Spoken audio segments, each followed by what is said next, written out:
Fome na Venezuela. O mundo está uma zona e você está assistindo a Zona Livre. Melhor lugar para se informar sobre cultura, economia, comportamento, política, com os melhores comentaristas do Rio Grande do Sul.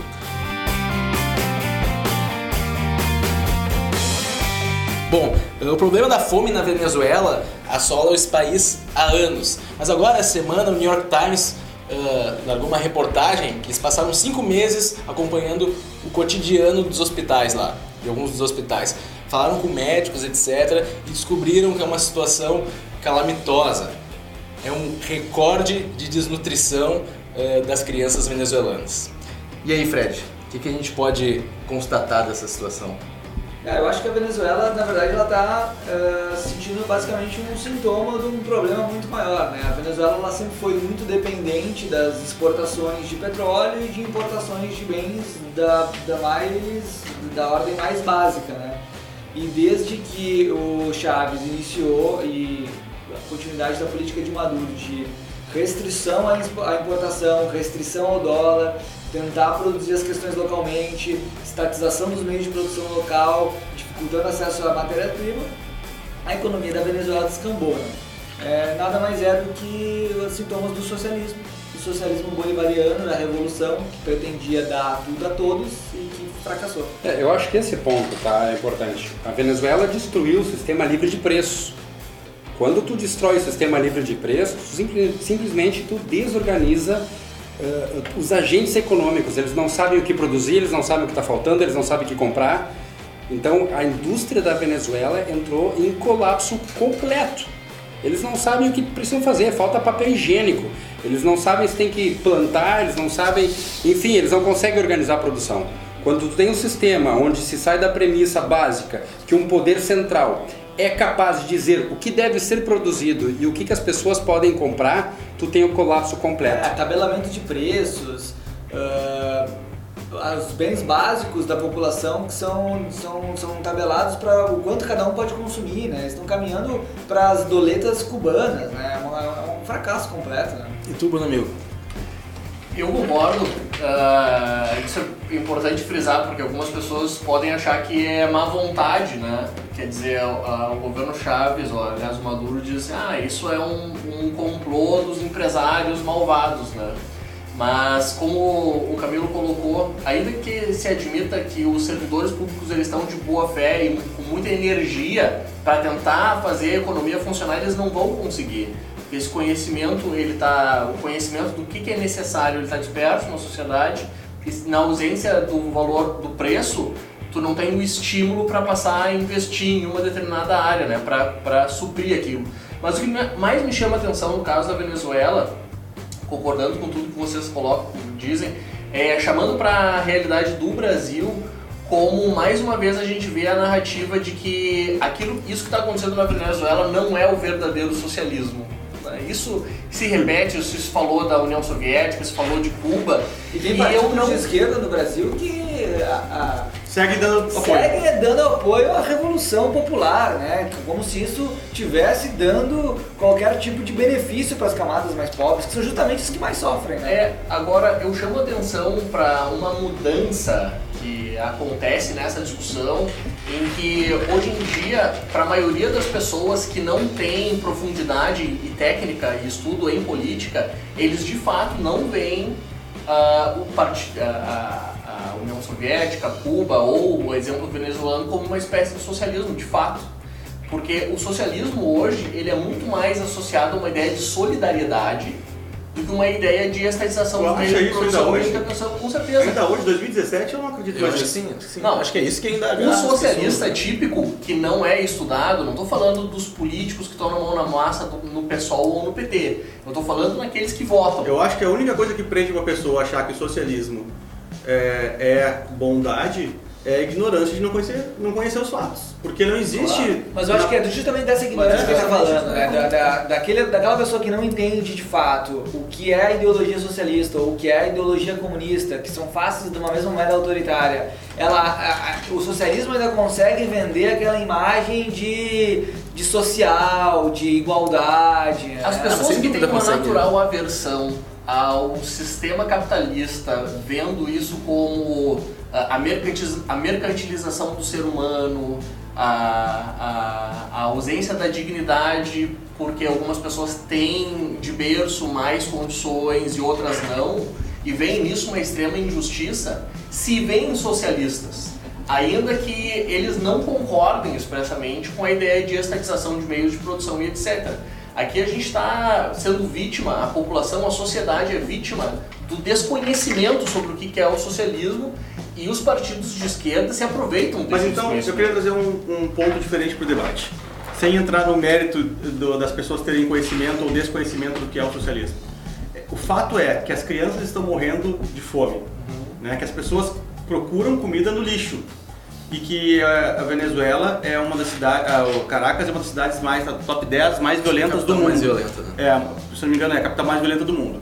Então, assim, a destruição total de qualquer organização social, total. Por que não, vocês são a favor ou contra o mundo tomar uma atitude?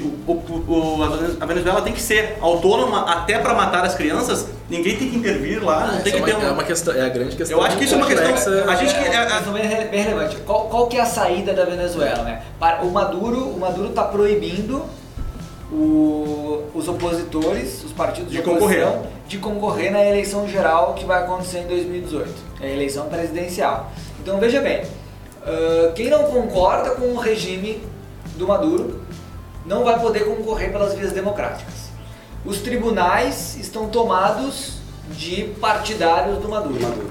O exército parece cada vez mais alinhado ao Maduro. A população está morrendo de fome. Caracas é a capital mais violenta. Qual que é a saída? Será que a saída ainda então, é democrática? Eu acho que essa questão é até quando relevante. O mundo vai assistir isso? Até que ponto vai a determinação dos povos? Esse é o grande ponto. Porque, cara, é difícil tu pegar e dizer, não, alguém tem que fazer algo lá, mas quem e o que vai fazer? E por quê? Porque existe uma autonomia da nação, correto? É muito mas o mundo está assistindo mais um genocídio. Os Estados Unidos têm feito sanções, né? Muitas sanções econômicas. Mas eu me pergunto até que ponto elas são efetivas para derrubar o regime, ou se elas não contribuem para o discurso de que é o imperialismo, de etc, que é o que por muitos anos Cuba utilizou, não? Porque é o que mantém o boicote, boicote. Mas é que é o mesmo. Mantém a fantasia do inimigo estrangeiro. É o mesmo discurso sempre em tudo que é regime socialista, é sempre questão do inimigo estrangeiro. Quando não é isso, você arranja uma guerra contra outro país para tu criar esse inimigo estrangeiro. E se não tiver, eles criam. Aí que tá. No caso venezuelano, eu acho que já não se pode mais falar de uma saída institucional, porque a institucionalidade venezuelana já foi rompida Qual é a saída? Quando a gente tem a constituinte intempestiva, que é convocada porque o governo, o chavismo fica sem a maioria do parlamento. Vamos abrir um parênteses para contar essa história, né? Foi no ano passado, o governo Maduro convocou uma Assembleia Constituinte para mudar a Constituição depois de que a eleição normal, ordinária, ele perdeu a maioria na Assembleia. Então ele dissolveu a Assembleia e chamou uma Assembleia Constituinte, impedindo os opositores de concorrer, né? Só para abrir esse parênteses, foi um golpe gigantesco, né? Um golpe legislativo. Foi um golpe, foi certamente um golpe de Estado que o Maduro praticou ali. Então eu concordo contigo, por vias institucionais, a saída por vias institucionais é complicadíssima. Mas vai acabar acontecendo, ao meu ver, a mesma coisa que aconteceu com o leste europeu. Ninguém invadiu a Polônia, ninguém invadiu a União Soviética, ninguém invadiu nenhum país do leste europeu para trazer, de certa forma, a luz de um sistema democrático, capitalista, liberal que funcionasse. Se autoimplodiu, implodiu sozinho. Quando se notou, isso não vai tinha mais acabar apoio, né? exatamente.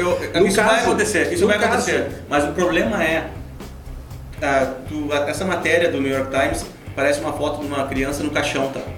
Mas isso também acontecia no leste europeu. Cara, mas isso aí, a Venezuela tem um fator que não tinha, que é o petróleo, né?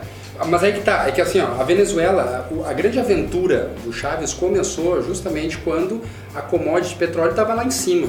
Então ele fazia populismo à vontade, tinha dinheiro a lá vão ter. Agora, quando o preço do barril despenca, ele vê que a única commodity que ele tinha se foi. E aí ele terminou de desorganizar toda a indústria local, toda a economia. E aí foi por água abaixo. E inclusive ele também utilizou isso como argumento, ele e o Maduro na sequência, que existia um complô internacional para derrubar, né, o preço do petróleo contra o regime dele. Então ele sempre inventa algum subterfúgio para poder se prender. Agora, o que fazer? Se invadir a Venezuela, vai resolver? Não vai. Eu não digo invadir, mas... Não, os Estados Unidos teria forças armadas para isso. Os americanos sim. Os americanos assim, mas imagina toda a repercussão mundial disso. Eu acho que imagina a Luciana Genro, os americanos, o que ela vai dizer se os americanos entrarem lá. A Manuela Dávila, tá? Essa turma toda. Não, sabe qual é o problema? Tá louco? Se acontece isso, eu não tô dizendo que isso deveria acontecer, mas se acontece isso, eles pegam todas essas imagens que estão acontecendo lá agora e dizem que isso é culpa da invasão. Que nem hoje eles põem os 14 milhões de desempregados na conta do Temer. E na verdade, isso é conta da Dilma. Da política. Entendeu? Eles usam os fatos que são consequência deles. Eu acho que, com todo respeito, o que a Luciana Genro e a Manuela Dávila vão dizer é o de menos. Porque a guerra de narrativa... Não, só para ilustrar. A história mas é para ilustrar a narrativa que vai ser construída. A história é escrita pela guerra de narrativas que vai se desenrolando. Agora, me compadece com o irmão venezuelano, né? Latino-americano que não escolheu isso. Não dá pra comparar com o que aconteceu na Guerra Fria. Na Guerra Fria a gente não tinha internet, a gente não via o que tá. Hoje tu assiste as pessoas comendo no lixo. Tu põe no Google agora, tu vai ver gente comendo no lixo. Então, se eu entendi bem, o que aconteceu nessa mesa é que o consenso é que não há o que fazer. É isso? Não, eu acho que algo deveria ser feito. Tu acha que deveria intervir? Eu acho que tem duas situações, tá? O problema de não intervenção, tá? Não, de outro país. Mas a gente não poderia deixar crianças morrendo de fome. Agora, é claro que isso, tu mandar uma ajuda humanitária para lá, ou tu de repente tirar as crianças de lá, ajuda humanitária, tu vai tá ajudando a manter o sistema de pé, né? É que é o que acontece em todas as nações africanas. Acontece isso. Mas igual, eu acho que o pior é as pessoas morrendo de fome. Eu acho que o pior são as pessoas morrendo de fome. Mas com esse argumento, tu também tem fome em país capitalista, e aí vai mandar também fazer uma intervenção aqui? Não, cara, aqui, qual é o vamos dizer, argumento? Aqui Por que não se fez isso com os países africanos? Aqui no Brasil, eu acho que hoje, para morrer de fome, tem que ser uma situação muito pega alguns países africanos, então. Pega algumas bolsões na China. Vamos focar aqui, vamos analisar as alternativas. Intervenção estrangeira, seja dos Estados Unidos, do Mercosul, armada, né? É uma alternativa que eu acho que é quase um consenso de que é negativa. Sanções econômicas, outra alternativa, duas. Eu quero fazer Alguém tem mais uma alternativa? Não, teve ajuda, há poucos anos atrás, agora no final do governo Dilma, teve ajuda humanitária, inclusive para Cuba também, e acaba que não adianta, Não adianta, A ajuda humanitária mantém o... Eu sou contra qualquer intervenção militar, apesar de que se os Estados Unidos intervirem não é problema meu, não sou americano, não pago os impostos para eles, mas acho que como brasileiro, como cidadão, eu não gostaria de ver uma guerra, ver uma intervenção. Eventualmente uma intervenção cirúrgica, uma bala de prata no Maduro poderia resolver, mas acho que não resolveria, porque surge outro caudilho. Eu acho que o mais provável é que o sistema colapse. Só que para isso acontecer, a gente tem retaliações. Muita gente vai sofrer, né? Vai. A gente pode excluir ele da Unasul, tem embargo. Já tiraram do Mercosul, já tiraram. Né? Embargo econômico vai agravar a situação do povo, né? Vai agravar a situação do povo. E mesmo assim, o regime é tão ruim do ponto de vista econômico que para ele poder comercializar com outros, eles têm que oferecer alguma vantagem, ou no mínimo tem que pagar. E ninguém quer fazer negócio com eles, é um problema. A única coisa acessível lá é a gasolina. Sim, porque eles produzem. Claro. Não, e olha lá, tá? Porque a Colômbia tem contratado os melhores especialistas em petróleo da Venezuela. Eles conseguiram colapsar a própria companhia de petróleo deles, a PDVSA, acho que é algo assim, não estou lembrado do nome exato. Mas muitos profissionais venezuelanos foram para a Colômbia e a Colômbia contrata peso de ouro. Mas eu vou dizer uma coisa aqui, ó. O que mais impressiona, além das pessoas passando fome lá, são alguns políticos brasileiros, ainda hoje, com as pessoas morrendo de fome, comendo lixo, a capital mais violenta do mundo, e vários políticos brasileiros vão lá e subscrevem, apoiam. Isso é impressionante, cara. Vai continuar sendo assim, né? Isso é impressionante. Isso prova que nossa luta é uma luta contra a ignorância. Não, tem um comprometimento ideológico, não é ignorância, É um comprometimento ideológico com uma causa, quase como soldados, né? Eu não sei se com a revolução, mas com a subsistência da causa. Com a subsistência da causa. E vê a Manuela, né? A Manuela, questionada pelo Bechá na Band, se recusava a fazer críticas da crítica, né? A Lula. E a Coreia do Norte. Que vem toda uma questão de que os fins e tem dentro do pensamento da esquerda, ou da maioria da esquerda, a questão levando a grosso modo, assim, dos fins justificarem os meios, né?